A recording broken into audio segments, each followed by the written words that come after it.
There we go.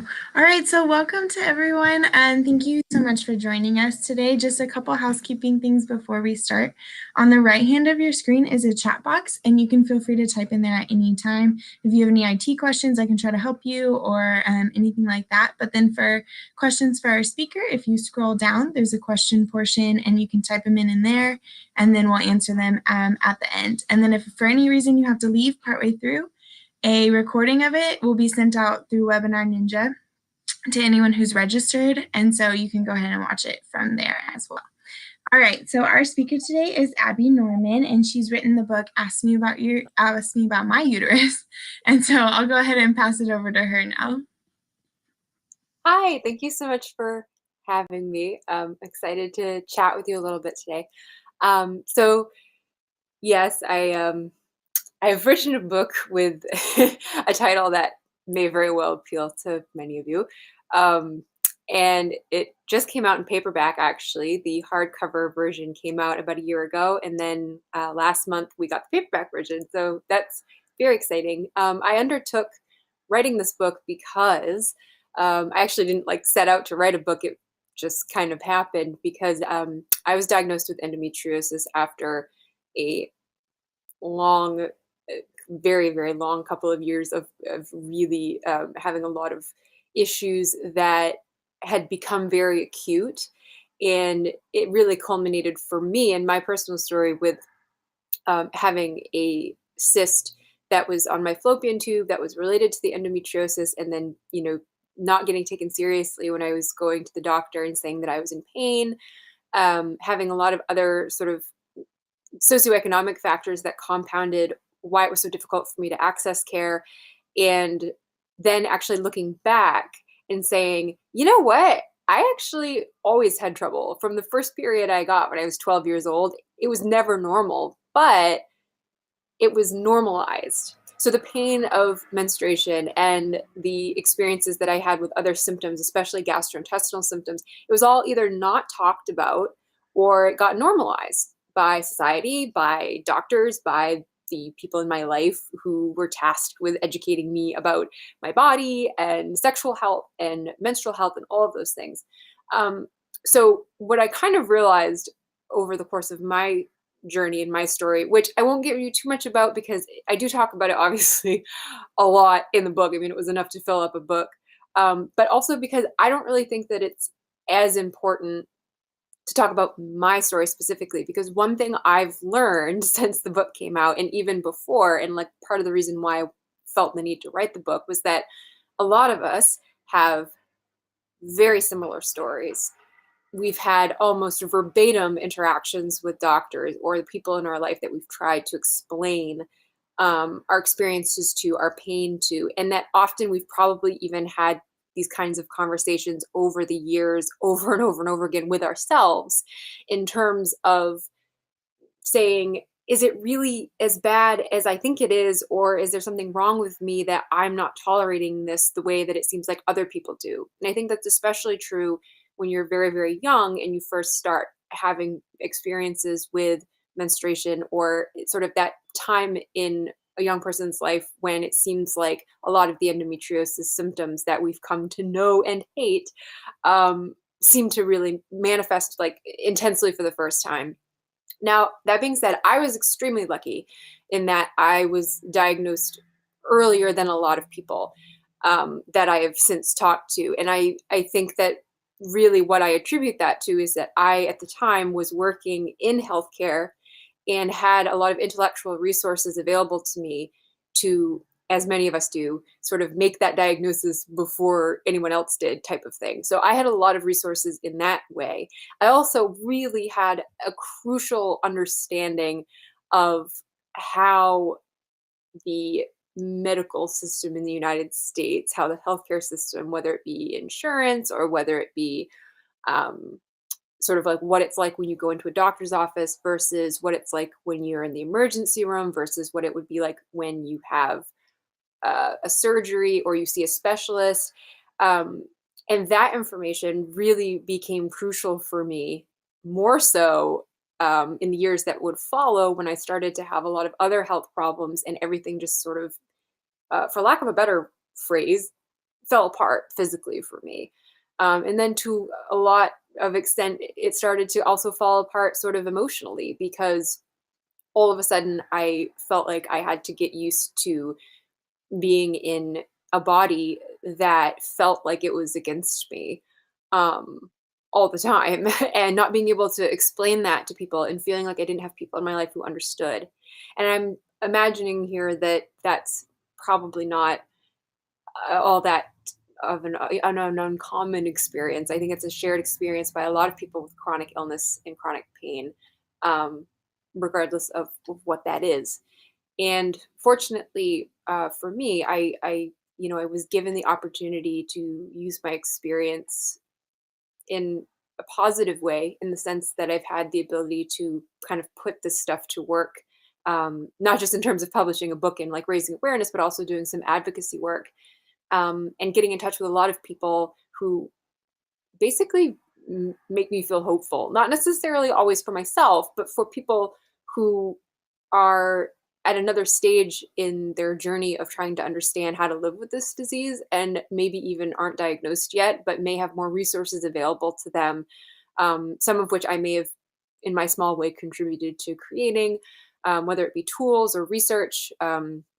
Or some of the advocacy work that I do on a larger scale in terms of policy stuff, and also just meeting other people who are doing that work. And I just, if you take away anything from chatting today, I really do want it to be that there's a lot of reason to be hopeful.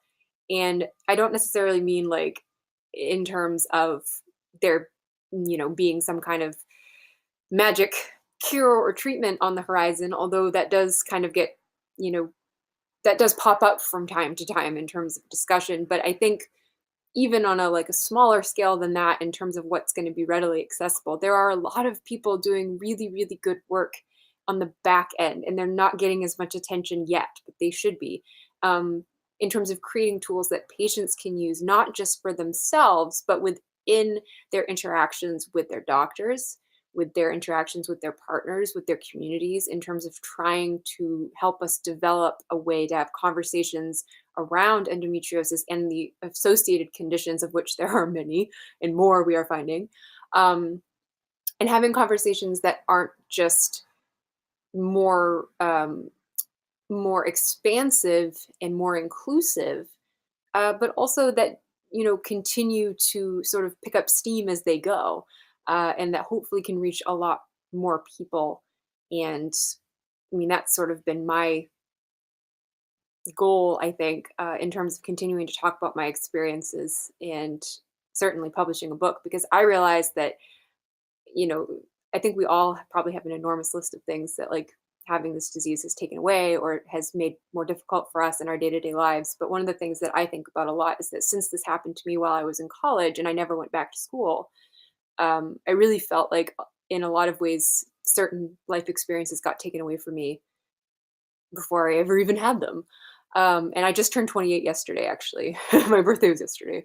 Um, and sometimes it can be very frustrating to think that I've spent my entire 20s, um, a decade of my life, just focused on trying to learn how to live with this and live with all of the things that happened after. And I realized that one of the things that was really important to me was reaching out to other people for the connections that would hopefully help me cope, but also to be able to maybe offer some of my experiences up, um, to give people resources to help people get more informed, to help them feel less alone. But I was frustrated because I couldn't go to all these places. I grew up in a really rural community in Maine. I still live in Maine. And it's always meant a lot to me to try to reach out to other places that are maybe not, they're rural. They don't have as much access to some of the information and some of the support, and it might be harder to get to those places. And I realized that I couldn't even go to some of the like places that are relatively close to me as much as I want to, like going to New York or going to Boston, places that are reasonable traveling distance for most people, but it's actually incredibly difficult to do when you're very ill. And I realized that having something like the book or being able to do things online, gave me another way to try to participate in those conversations, and hopefully do something in whatever way that I can, to keep them going. So that is actually how I got here today to chat with you. And I'm more than happy to answer specific questions about my experience, but I'm also always happy to talk about resources and sort of like what's out there in terms of some exciting projects that people are working on in the research sector, and sort of things like that. So I'm pretty open to talking about any of that. Anybody has anything specific that they want to ask about, Oh, am I muted? We have some questions. including my uterus. Okay, so our first one is, what are some signs that a doctor might be dismissive of endo symptoms?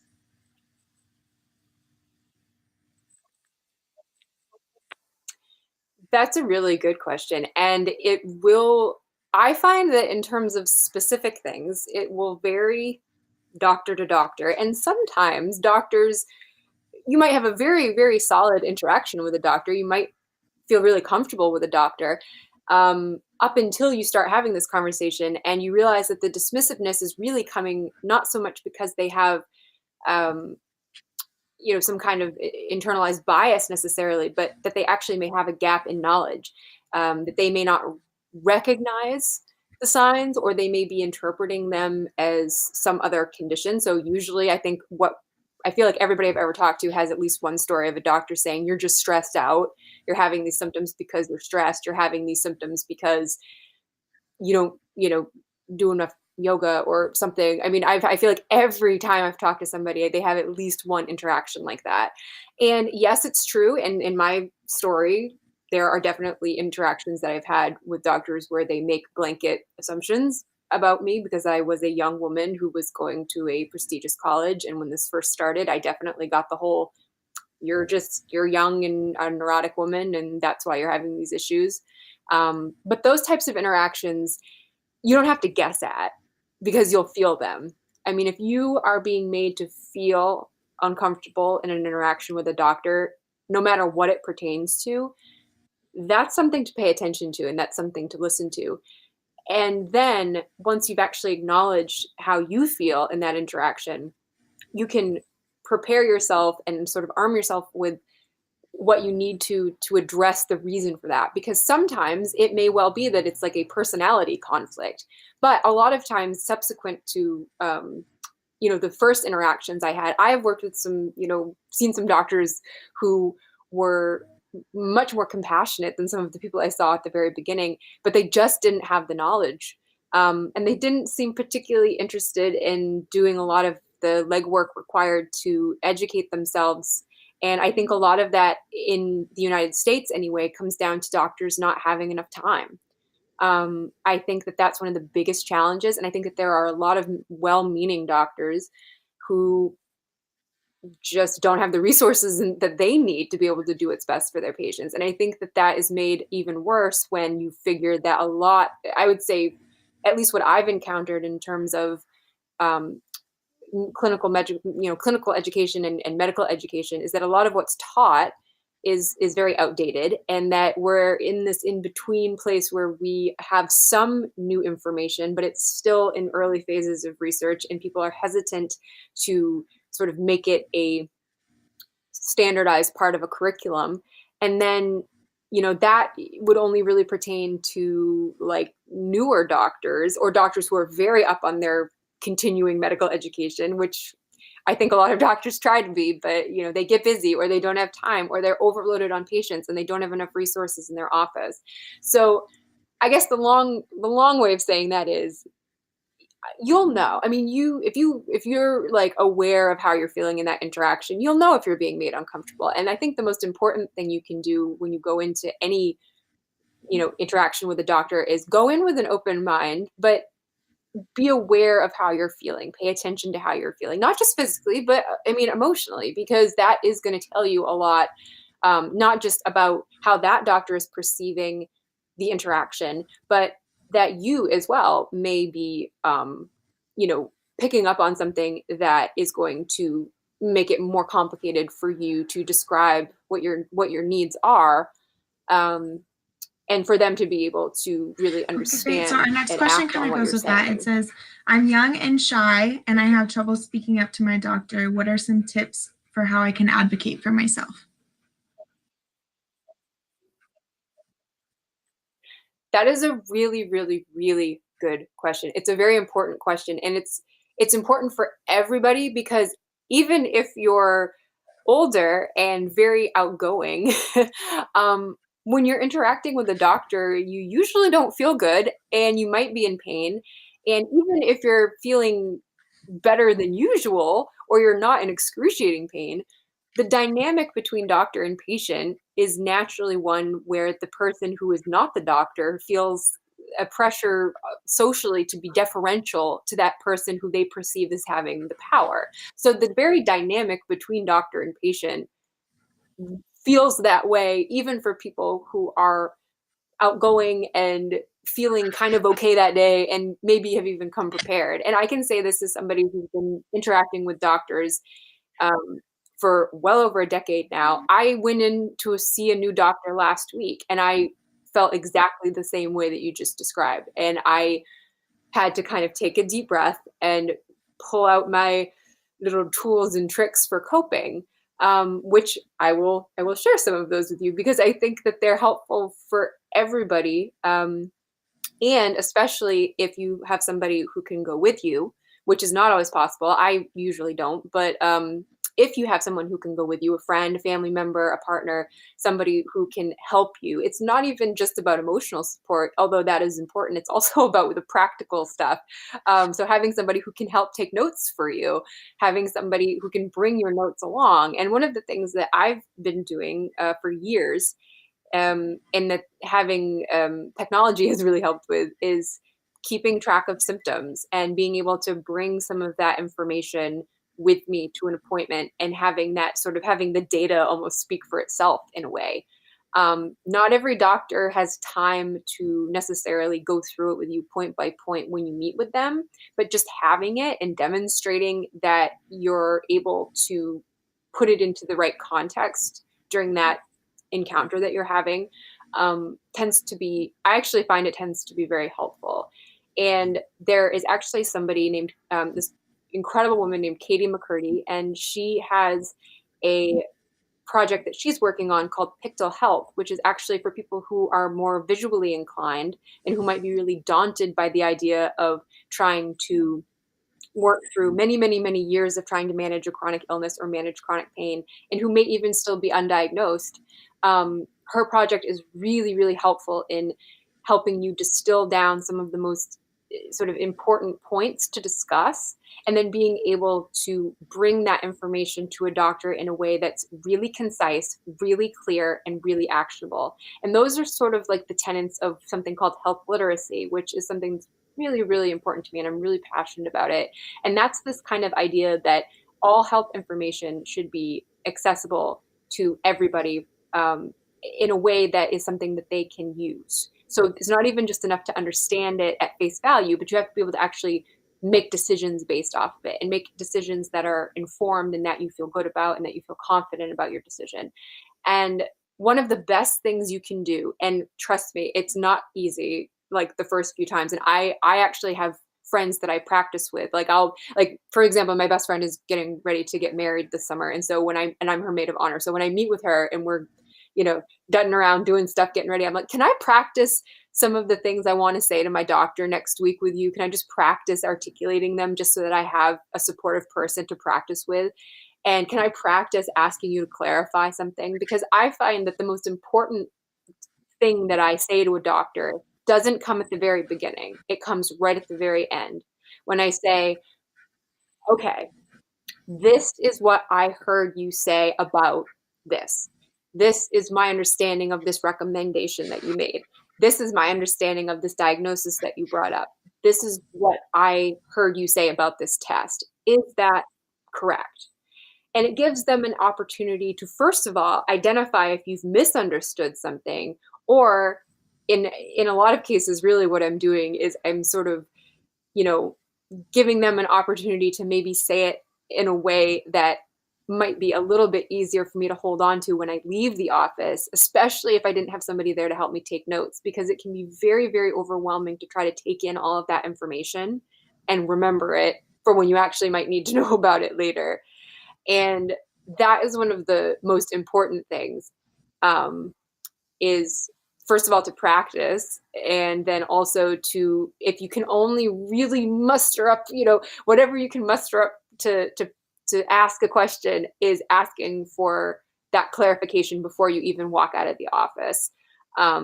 And that's honestly, sometimes that's made a really big difference, not just to my understanding, but even to safety, in terms of asking questions about medications and saying, this is my understanding of this medication. Is it okay for me to take with this other medication? And then have a doctor say, oh, that's not in your chart. I didn't know you were taking that. I'm glad you told me. So regardless of what conditions you're dealing with, actually, I think that that's one of the most important things that you can do to be empowered.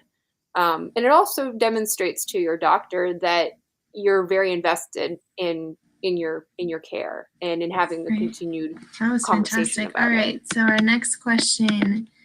I don't know if you would know this or have an idea of it. However, I will try and ask. I am heavy. I have lost 28 kilograms in order to be able to have fertility treatment.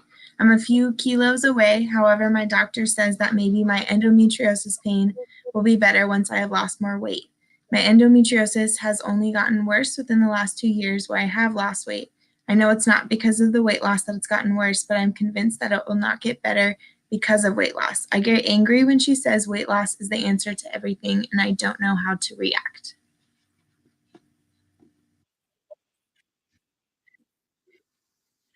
Well, I'm getting mad for you, actually, just hearing that.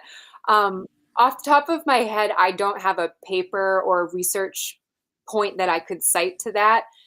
All I can tell you is that anecdotally, um, I haven't heard specifically of there being some kind of, go-to weight management intervention around endometriosis pain.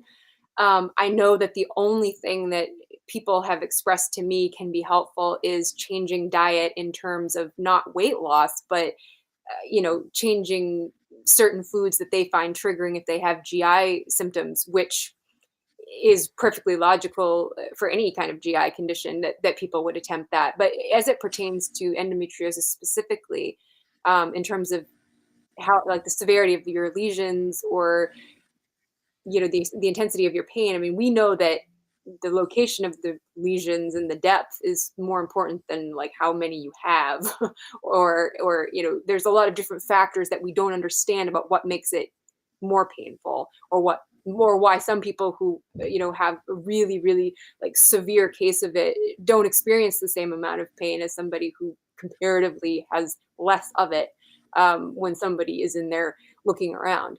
But I will tell you just anecdotally, and again, I mean, again, this is not a science-backed thing, and I would encourage you to look for more specific research on this. And I'm sure that within some of the groups there are, I'm sure, other people who are encountering this. Certainly, they're encountering the bias. That I can assure you. As it pertains to getting these recommendations specifically, though, I would like to find some, where is that coming from? Like, is there any science there? So I would encourage you to do that. But I will tell you anecdotally that over the last couple of years, due to some subsequent health issues that I have had, that, as far as we know, actually are not necessarily specifically related to endometriosis, although that is always part of the picture no matter what. I've become severely underweight. So I lost an incredible amount of weight very, very rapidly for reasons that were not understood at the time. And as a result, I actually stopped getting my period. And I was told by a doctor that because I had stopped menstruating, that my endometriosis would dry up and I wouldn't have it anymore. And that would be it. That, oh, you're not having a period anymore? Well, now it's just going to dry up. He's like, we can take that off your record because you won't have it anymore. It'll just go away. And I was like, I didn't really know what to say about that. Actually, I was so shocked that I thought he was just making a joke. I didn't think he was serious, but he was serious. But that being said, even though I am now at what is considered a very dangerously low weight for my height and am not menstruating, I still have symptoms of endometriosis. I don't have hormones that are in the right operational form to be able to have a period, but I certainly still have GI symptoms. I still have pain. I still have sciatic pain. I still have those same things that I've had, just minus the bleeding.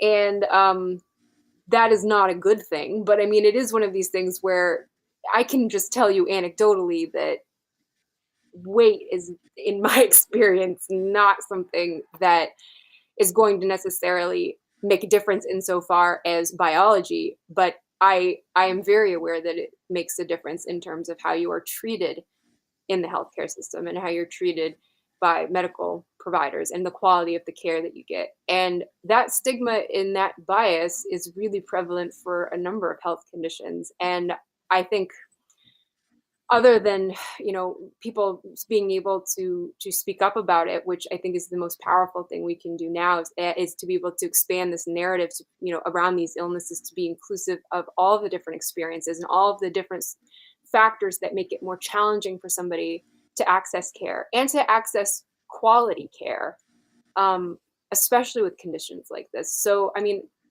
I wish I had better answers, and I wish I had a way to make everybody kind of like wake up and not treat people that way. But I will say, and I don't say this to try to minimize, but I will say that is not, this is not the first time I've heard almost that exact story, that exact interaction. I hear it quite a bit, and I think that that's one of the areas where we could really benefit, steering this conversation to be more inclusive, to say, well, what happens when people with these particular, like, patient characteristics or socioeconomic factors try to access care, when they try to get a diagnosis. It's like, there are all these different compounding factors that we need to take into consideration, because there just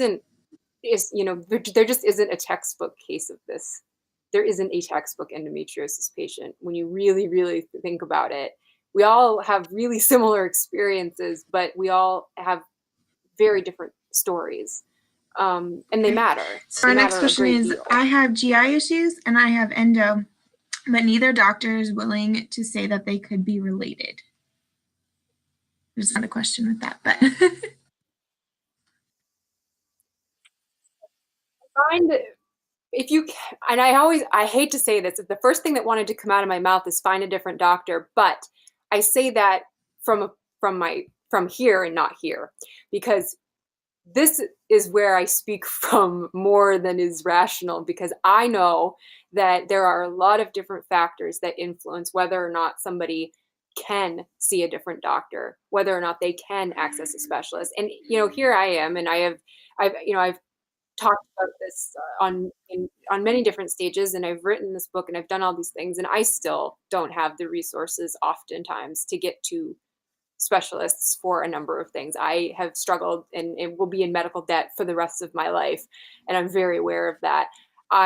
For most of this experience of going through the earlier days of this illness, when I was in my early 20s, I didn't have a lot of social support. And in fact, in my teenage years, I was emancipated from my parents and had like no social support and no insurance, and had a lot of compounding factors that now people say to me, well, why didn't you go to an excision specialist? Why didn't you go to a better doctor? Why didn't you travel somewhere else and get out of your little town with your little local doctor who didn't know anything? And I said, well, I couldn't. I really couldn't. And so I say from my heart, like, find a different doctor, find somebody who will listen to you, because there are definitely doctors that know that there's a connection there. And then I have to stop myself, because I don't know what your circumstances are. And it's really presumptive of me to just say, well, just go find another doctor. All I can tell you anecdotally is that many, many, many, many, many, many, many, many, many people with endometriosis have bowel symptoms. Some of them have bowel symptoms from endometriosis on or around the bowel, and some people have bowel symptoms because they have another condition on top of having endometriosis. And both of these conditions, especially if there's something like, if they also have inflammatory bowel disease, or they also have celiac, there's I would say very likely a connection between all of the different conditions that somebody who already has one type of condition can have. So we know that, for example, people with autoimmune diseases often end up having more than one. So, it's not uncommon for people who have rheumatoid arthritis to develop another autoimmune disease in their life. We know that people who have multiple sclerosis very often are more likely to also develop another condition. So these types of conditions that have systemic ramifications in the body, they don't necessarily just play by themselves. They like company. So it is absolutely possible to have endometriosis on your bowel, on your intestines. It's a fairly common place for it to be, but you can also have other issues that are definitely not being helped by the fact that you also have endometriosis. So, for example, what happened to me was that I ended up having, spoiler alert if you haven't read the book, but I ended up having a very unusual presentation of appendicitis. So I had appendicitis for 18 months. It was chronic. And I started to kind of get like a low level of sepsis that went on and on and on for months and months and months.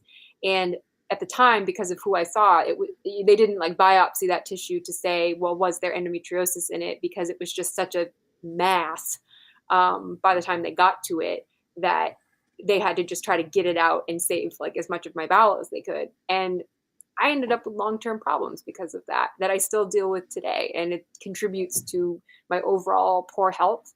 And, to what extent that was directly connected to endometriosis, I'll never know. But what I do know is that having both of those things at the same time was really awful. And they were not separate from one another in any sense of the word. So I will tell you that there are certainly doctors out there who are aware of the bowel problems. However, if you are in a situation where you really can't seek another person out or you can't get a referral, I would say if you could, maybe if you have a primary care doctor, talk about seeing a gastroenterologist or talk to them specifically about the bowel issues. And with the knowledge in your mind that they certainly are going to be influenced by one another, at least try to find a way to have those symptoms addressed, because whatever the cause is, I empathize with you, and I know that it can be very miserable, and it is something that, it can make a world of difference even to find one thing in your life that'll make it even just a So little next bit question better. is, I am the only person I know with endometriosis. How do I go about finding other people, whether online or in person?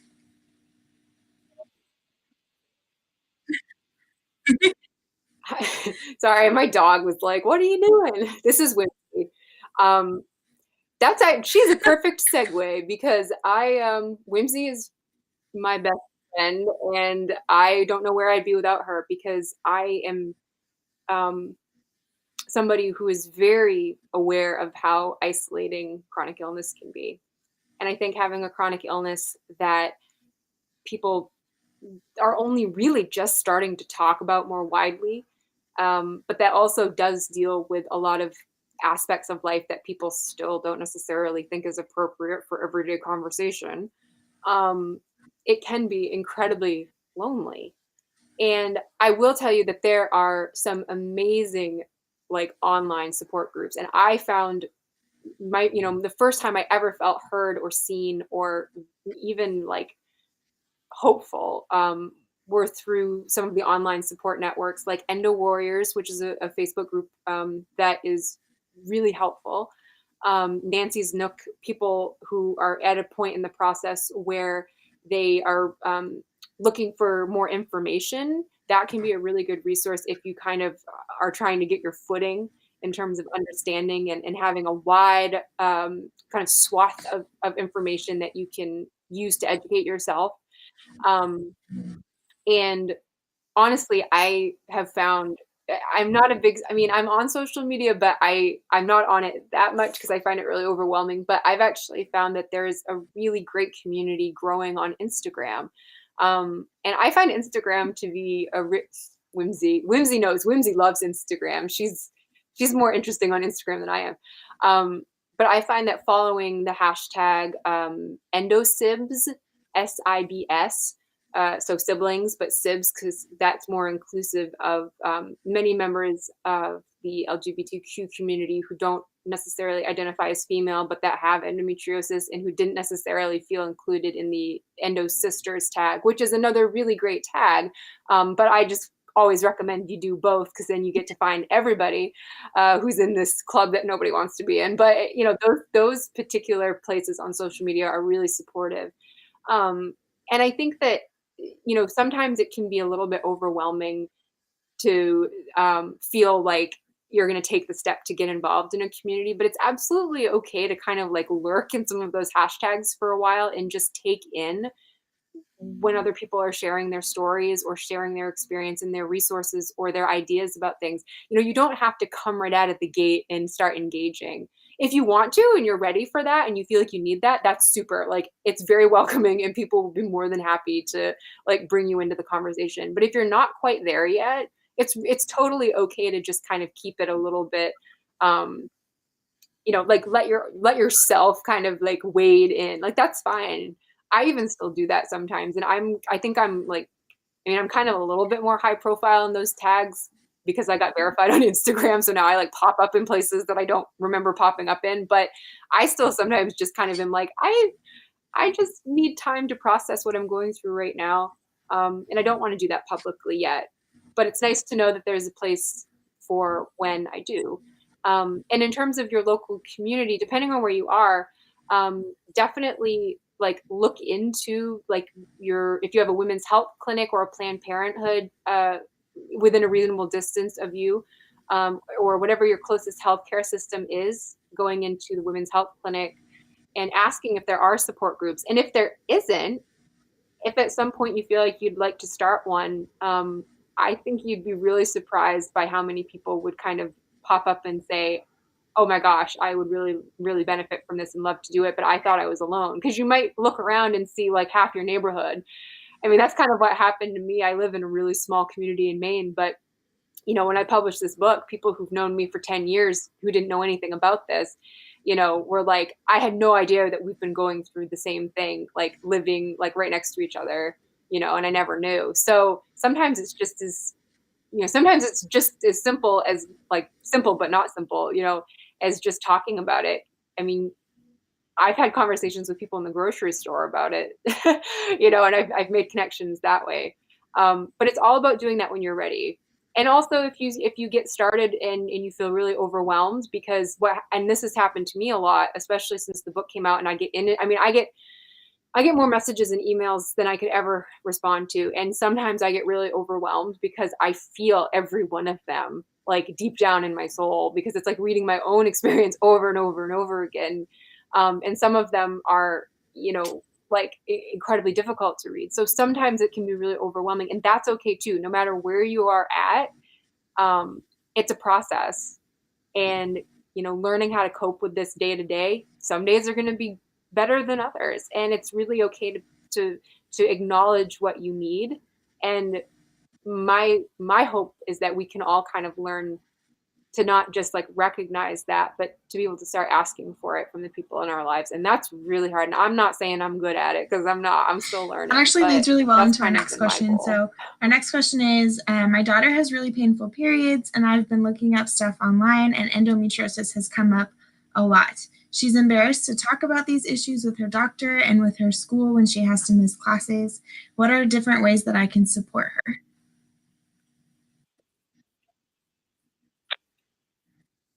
That's a fantastic question, and thank you so much for being so invested, in this so early in the process. Because I think I think of like all the people I've talked to who knew, like me, who knew from like day one, from like period number one, that something was wrong, and who just never could speak up about it out of either totally like being totally humiliated and embarrassed, or just not having people in their lives that they felt like they could talk to. So having that advocacy from a parent is going to make a lot of difference. And a lot of it, depending on how old she is, while she's still a minor and you still are able to be really, really actively involved in her healthcare and helping her make decisions, and being able to advocate for her a little bit more within the healthcare system, it's really crucial. Because I think that it's perfectly like, understandable for her to feel that sort of pressure to kind of not talk about it, or to maybe feel even a little bit like, honestly, to even feel a little bit angry, um, that she has to miss school, or she can't go to gym class, or she like, I remember like not wanting to go to sleepovers if I was on my period, because I would like bleed on somebody else's like couch, and I remember thinking about every decision I made at that age.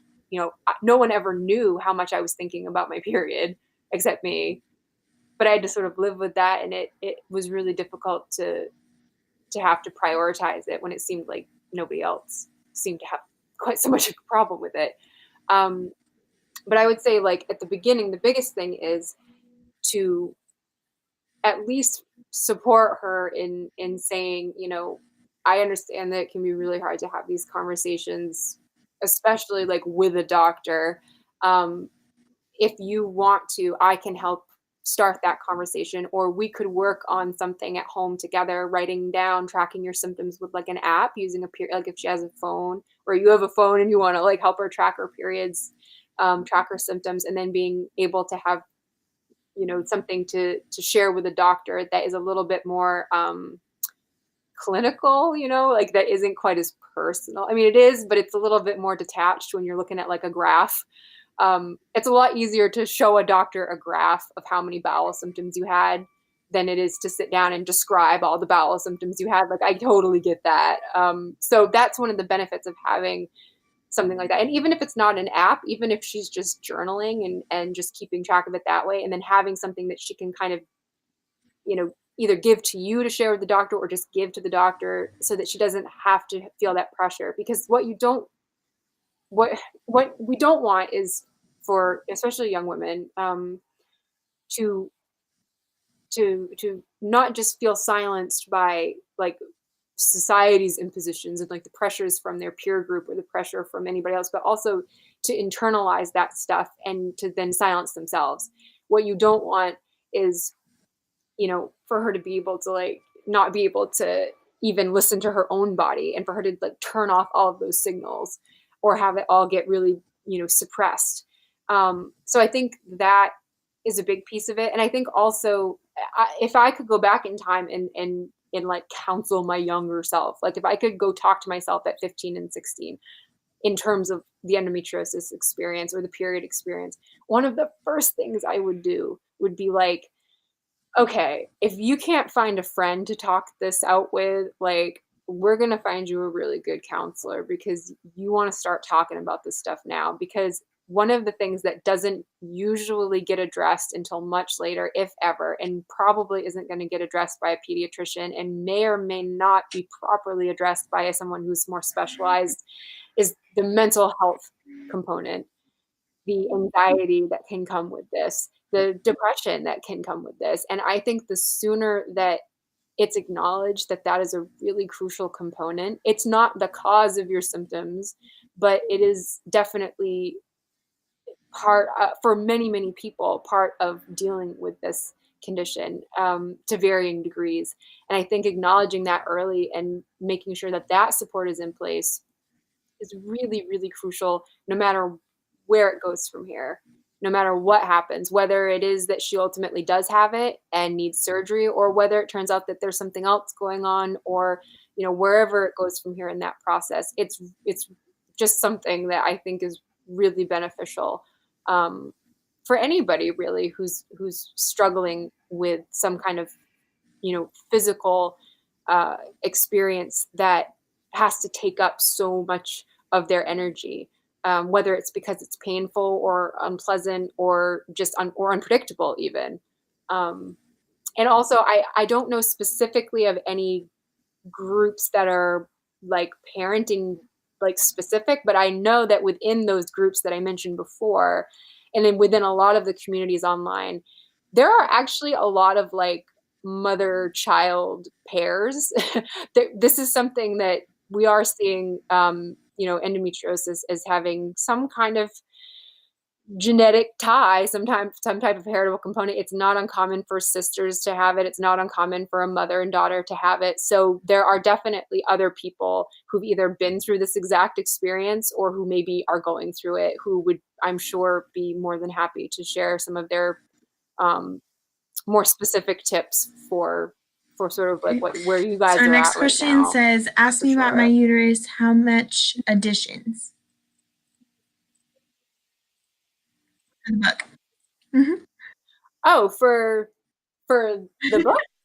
So they're right here. So the hardback, the hardcover is the first one that came out, and this is like if you go to just a regular bookstore or you buy it on Amazon, it's I think they're $27 a piece in USD, so United States money.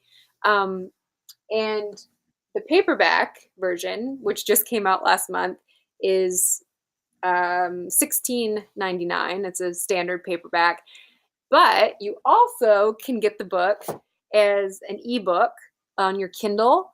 I don't know off the top of my head how much it is because sometimes Amazon, especially, or Audible, or not Audible, but Kindle runs promos. So the price of it is always a little different when I go on, and I don't know exactly what it is right now, but it is available as an ebook, and it is actually also available as an audiobook, which I narrated, and it was the weirdest experience of my life. But hopefully, I think people really have liked it. It's kind of funny. I kind of forgot I did it, and then people have kind of come out of the woodwork and been like, "It was really cool to hear you read your own story." And I think it helped that I had done a podcast for a long time, so I knew how to talk into a microphone. But it was a wild experience. Like you're in this little tiny room and you're reading about all these terrible things that happen to you. Like, but it was really neat. So there are at this point the four different versions that you can get. You can get the hardback, the paperback, the ebook, or the audiobook. Not yet. There's not a movie yet or a Netflix special.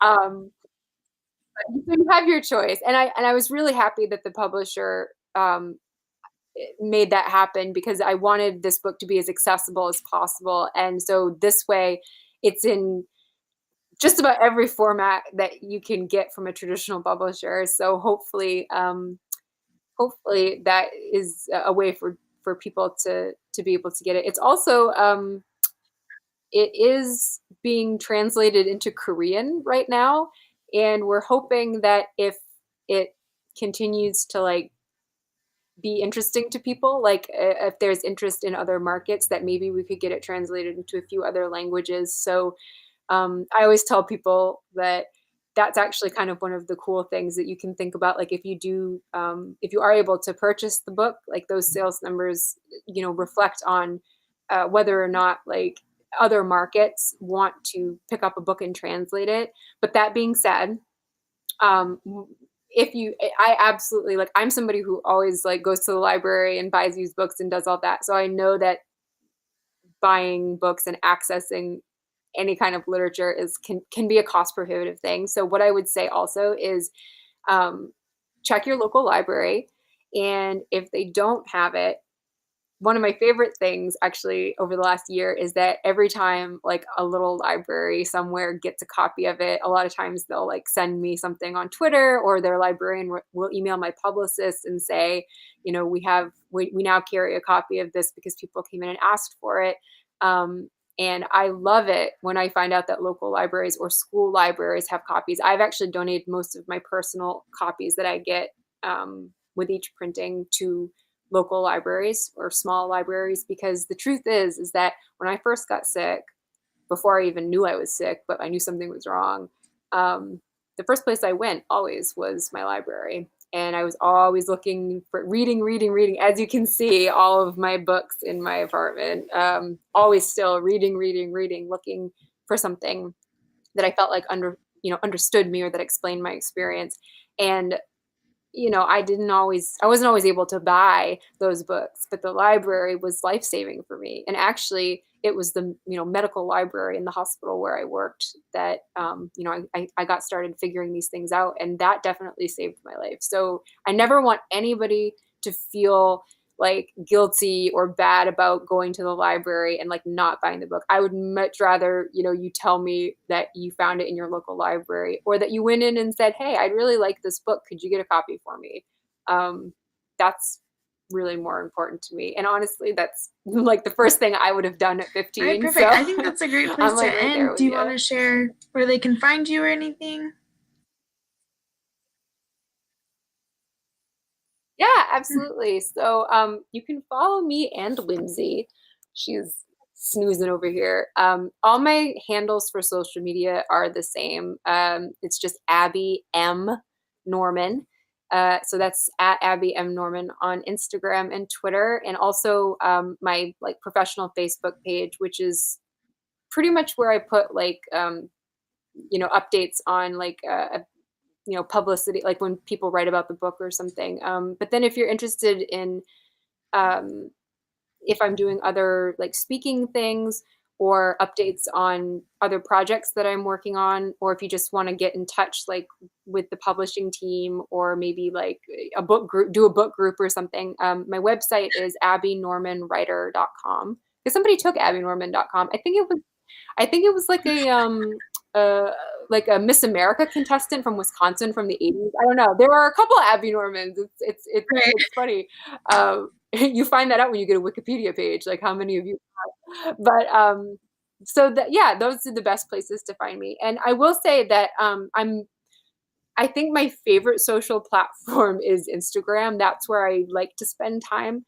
But if you're specifically interested in resources and sciencey stuff, that's mostly what I use Twitter for. So if you want to learn more about like or be like in the loop on like endometriosis related research or policy or initiatives with some of the groups that I work with, like the Society for Women's Health Research and some of those type of things, that's like I do most of that stuff on Twitter, and the occasional meme, and I'm pretty good at GIFs. So that's my sales Thank you pitch for for following me on social media. But Yeah, thank you thank so you much for everyone for having me joining us, and and for thank you, asking Abby. such This was great incredibly questions. informative. Thank you so much. Thanks. Take care.